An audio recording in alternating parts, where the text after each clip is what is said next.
have a passion for it, and you have to be able to take yourself out and say, hey, you're not the important one. The children are the important ones, right?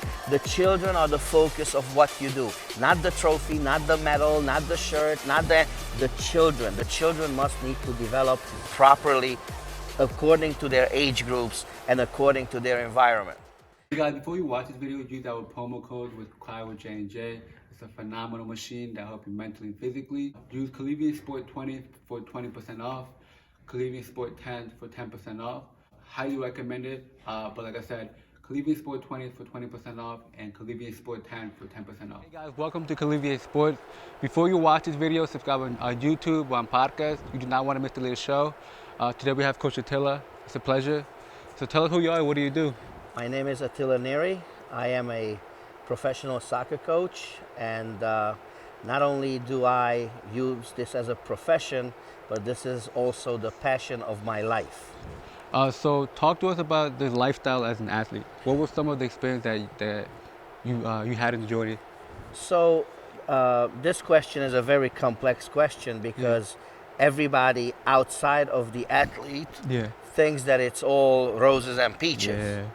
But in reality, once you're at a highest level, you have to commit to a better lifestyle than people think that you are doing. So you always have to stay in shape, no matter what.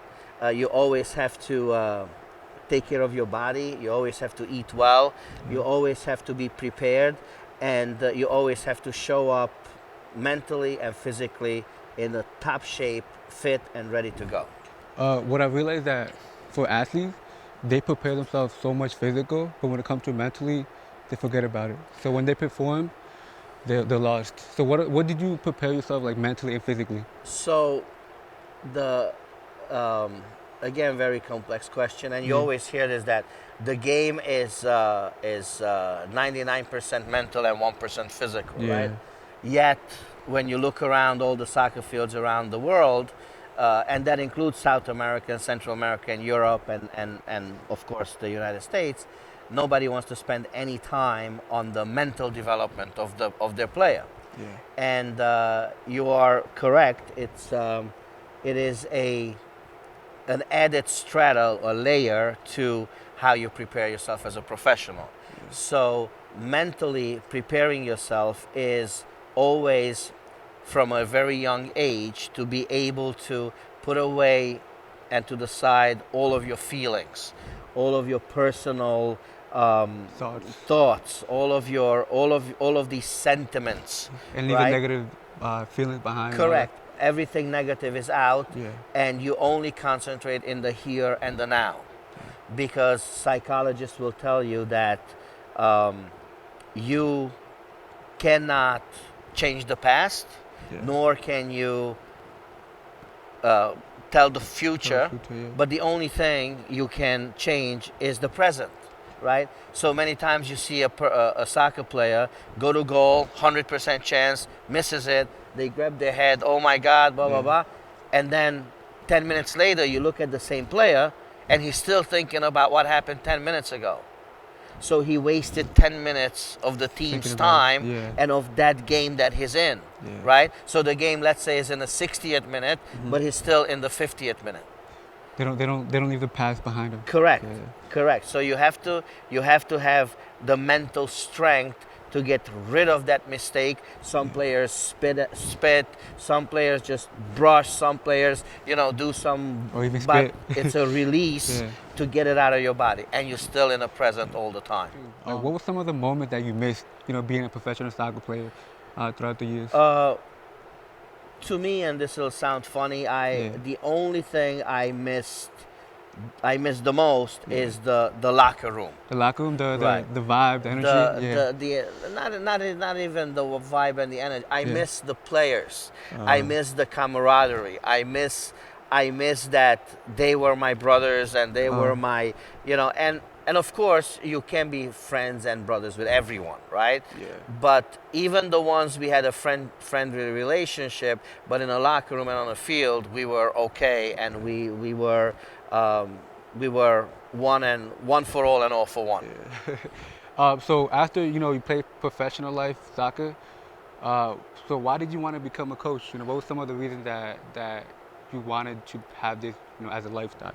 So my desire to coach Yeah. is not a selfish reason. So I cannot. I well, let me say it differently. Yeah. I couldn't care less about medals and trophies, and about winning tournaments, and about winning in general.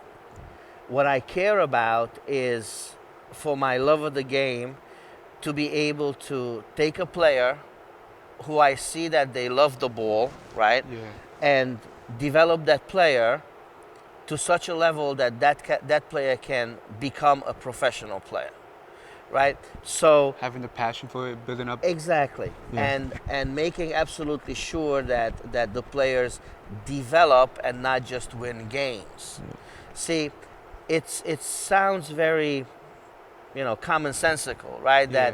That hey, I want to develop players. Everybody claims they want to develop players, but a high percentage of coaches are in it because they have the adrenaline and they lifting the trophy, and that's fine at professional Yeah, level professional level. when you make a living out of that. Yeah. And if you don't win after 3 games, they kick you Kick out you and out. you go to another city, right? Yeah. But it's not okay at youth soccer level, where it's not about winning. It's about developing the players to become great soccer players. That by the time they're 15, they can play. They are looked at the Division 1, Division 2 colleges, Yeah. and then to turn professional. So how do you like develop the kids, throughout the years? What are some of the ways you tell them to prepare themselves mentally or, physically? Because I know that when you say you don't care about the trophies, right? Correct. So what are some of the ways you develop them throughout the many years? So there is methodologies to coaching Yeah. this sport and every sport, and that methodology is varied depending on which part of the world you're coming Yeah. from. Some people say A, some people say B, some people say Yeah. C, and unfortunately, some of the people who never coached or never played pretend to be the best coaches, and they sort of ruin it for everybody else.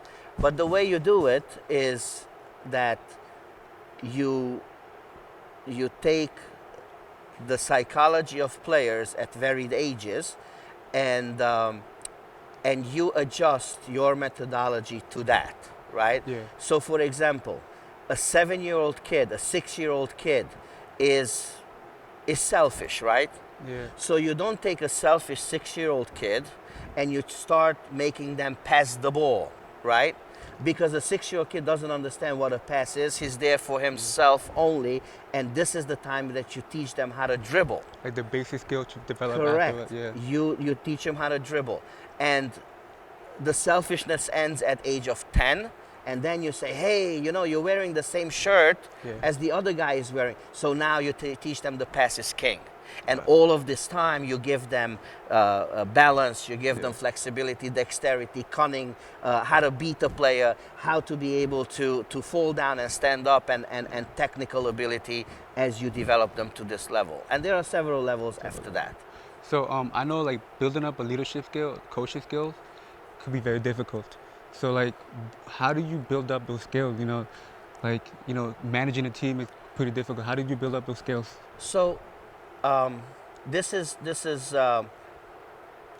very strange of what I will tell you now. Yeah. When I arrived at coaching, I was conceited.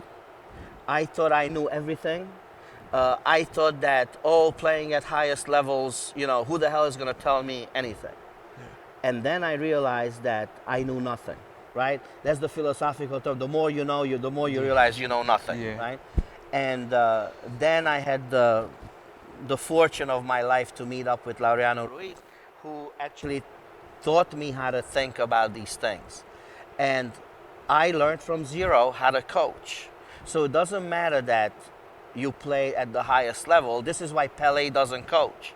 because he doesn't know how. Not a coach. Yeah. Right? You have to work at it. You have to learn it. You have to have a passion for it, and you have to be able to take yourself out and say, hey, you're not the important one. The children are the important ones.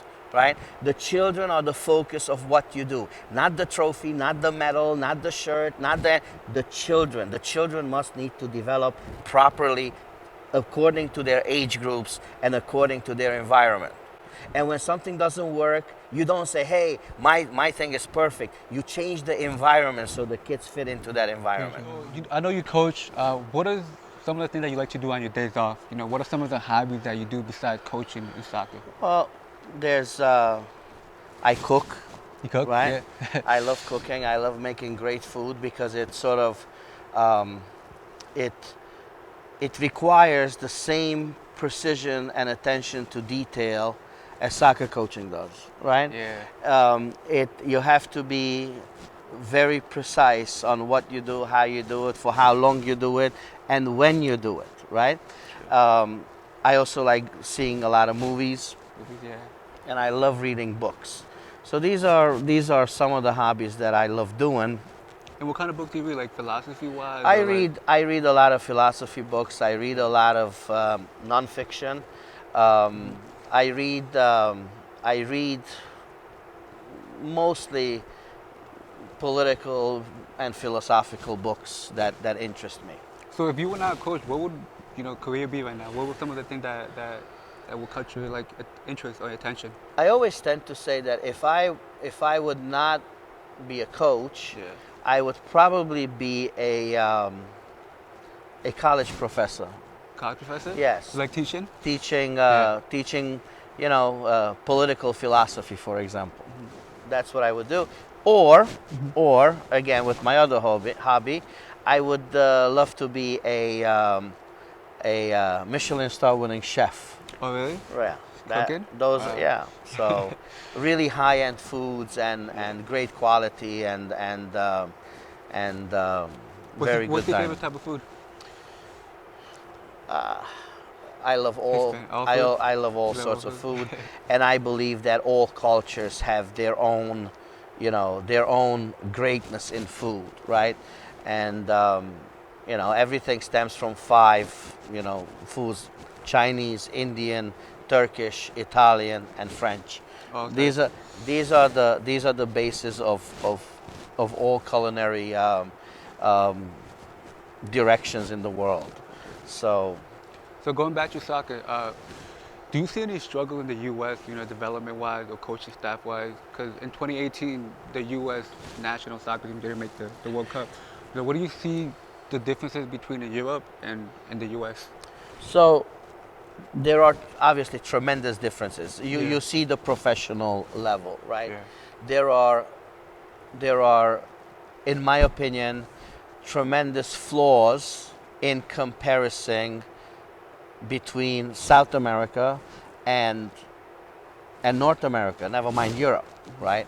Whereas you have South America, even in South America, the pay is much better than in North America. How is that possible? The richest country in the world can pay its baseball players, its football players, and everybody. But here in the MLS can only play 2 players at most in each team, right? Yeah. So this has to change. There is no reason why a franchise, if they can afford it, not to bring the best players in the world here. And who wouldn't want to come here, right? To live in America, to play in America, we could have the best league in the world. We could have Spain and England and everybody just look up and what happened, right? But we don't do it. There are several reasons. As to why our national team is not progressing correctly is there are many reasons for that. Number one is that all of our players that arrive to a soccer field at a very young age, they are not developed correctly from a young age through all the stages where they need development. Is it through basic skill training or what? Yes, Yeah? yes. It's when you don't get the foundation into you. if you're fundamentally a flawed player, you will never learn how to dribble when you're 17, ever. If you don't know how to dribble by the time you're 10, you will never learn how to dribble. If you don't know how to shoot correctly by the time you're 13, you will never become a great shooter. If you don't know how to pass, well, you don't belong on a soccer field. If you know, so there's all these things, and like Christian was telling us before, you can have the greatest athletes in the world, but they don't make great soccer players. The greatest example of that is Usain Bolt, right? He's the fastest man alive, and he couldn't sign a contract for a 6th division Norwegian team because he just couldn't play. He thought he could, but once you are faced with the problems of solving a soccer game, you have a problem. You can't, right? So these are tremendous problems. And Jurgen Klopp said it very succinctly when he took over the national team, that he looked throughout the entire MLS and all the teams that he had, all the players that he had, he found 3 technically apt players in the entire national team setup. Our national team setup is not reflective of all the diversity that we have in this nation. And unfortunately in youth soccer, because parents cannot afford a place to pay for their children, a lot of Latin players are left out of the equation. A lot of African American kids are left out of the equation. So it has to do with a lot of financial struggle. Correct. Yeah. But this is not, and I want to emphasize this thoroughly. Yeah. This is not because the pay-to-play system. America is a free country with equal opportunity for all, right? Yeah. So whereas in Europe, the government takes taxes from people to pay for soccer and subsidize specific clubs, right? In America, the government doesn't take from people in taxes to subsidize sports, right? Because they say, well, we can't take more taxes, we allow those taxes to go into pockets of the people, right? So now the people decide if they want to teach their kids swimming or soccer or basketball or whatever, and they pay for what they can pay or they want to play. The problem is again, the people who are not here legally and they don't pay taxes and they have to hide and live in the shadows, they live, never mind week to week, they live day to day. And they cannot afford anything, let alone to pay for soccer. Now, it is upon the clubs to go into these neighborhoods and find those kids and try to scholarship them, right? And a lot of clubs nowadays are starting to do that.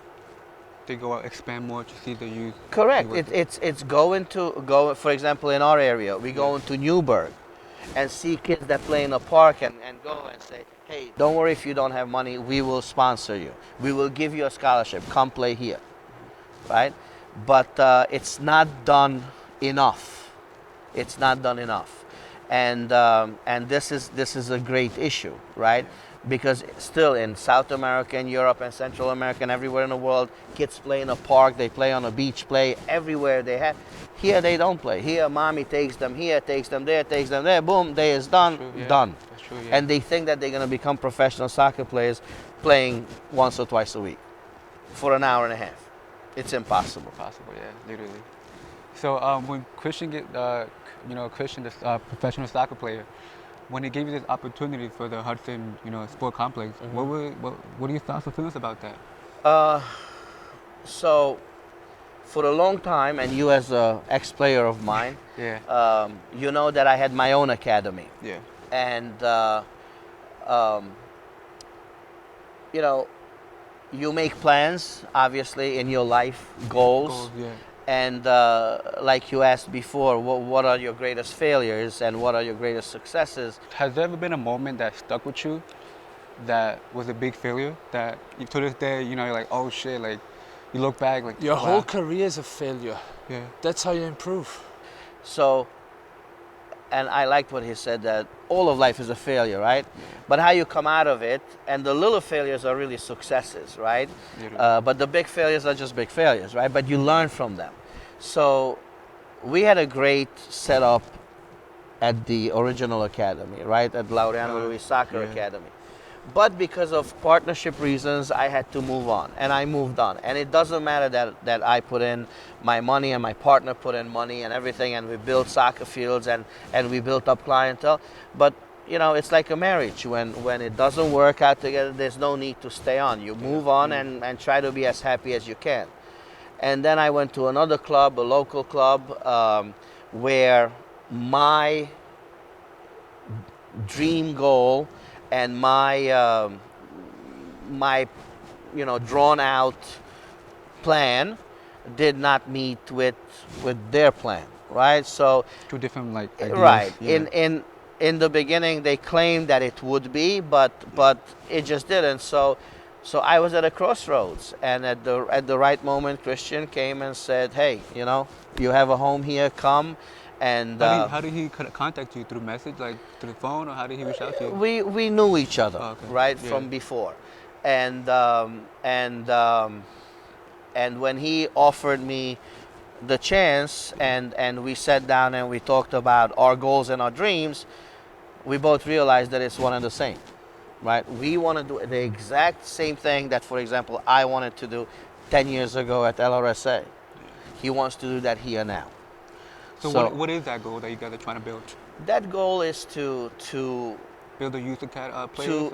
Right, correct. Yeah. To have an academy, to be a residential academy, where children come here and we have our own school and they play and they stay here, they live here, they eat here, and we create athletes. And we do the same thing as they do at La Masia in Barcelona, that they do at Ajax Academy, and this will grow and become bigger and bigger, and the hub and the factotum of upstate New York. Is the long-term goal based on getting those players to Division I or just professional? The long-term goal is both. Both? Right, because you're always gonna have. You're gonna have, if you have 1,000 players, 2 to 3%, if you're lucky, make it to pros.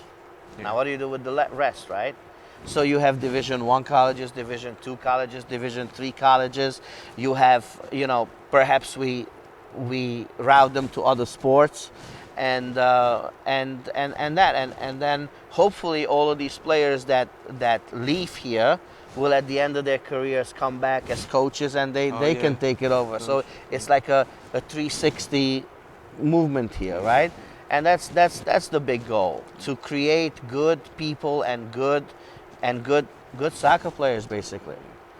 So to finish off, what do you advise first? What do you advise to all the athletes out there? What do you advise some of the upcoming athletes up in the world out there?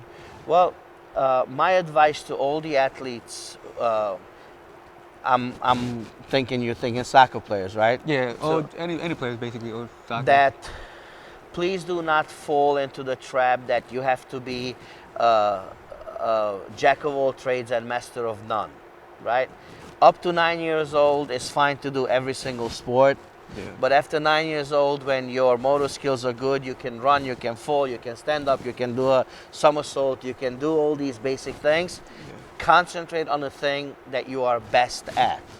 So if you're best at soccer, do not tell yourself that you have to be in a basketball team in the spring, or you have to be in a swimming team in the summertime, right? Yeah. Concentrate on soccer. Play soccer all the time, watch it all the time.